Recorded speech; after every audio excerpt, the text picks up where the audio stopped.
Alright, so mga bilang chapter 21, 22, 23, 24 po yung Bible reading po natin for today. And highlight po dito, grabe po, na nakita ko po talaga na dito po may mga kalaban, no? O magiging kalaban po, no? Ang mga Israelita, no? Si Balak, no? At dito po gusto niya sumpain ang mga Israelita. Ngunit si Balaam po ay isang um, taong nakakaalam o nakakarinig po dun sa balak at gustong gawin ng Lord.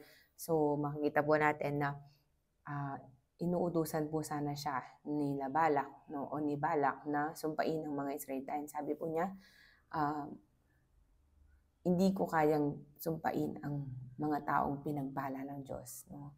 Hindi ko rin kayang itakwil ang mga taong pinagpala ng Diyos. So, makikita po natin na pag talaga tayo pinagpala, and if you are favored by God, amen, who can curse you? No one.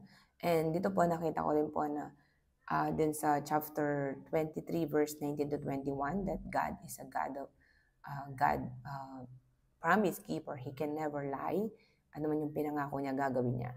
At sabi niya po dito, merong assurance na kapag ikaw, siya ang ipinapahayag mong hari, ikaw na tao, siya ang naging hari ng buhay mo, ikaw at ang buong sambayanan mo, o business mo, ano man particular, no?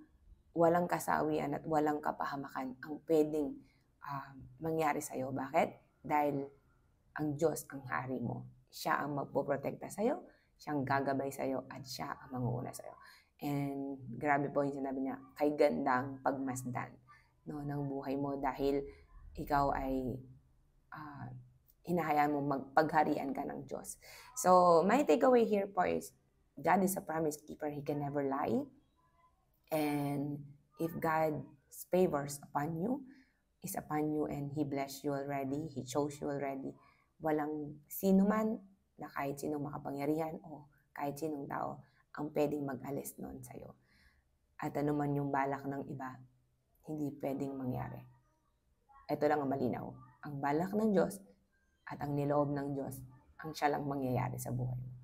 So that's my takeaway for today, and I hope na bless po tayo, and let's continue to seek the Word of God, and let's allow the Lord to give us the understanding that we need. God bless you po.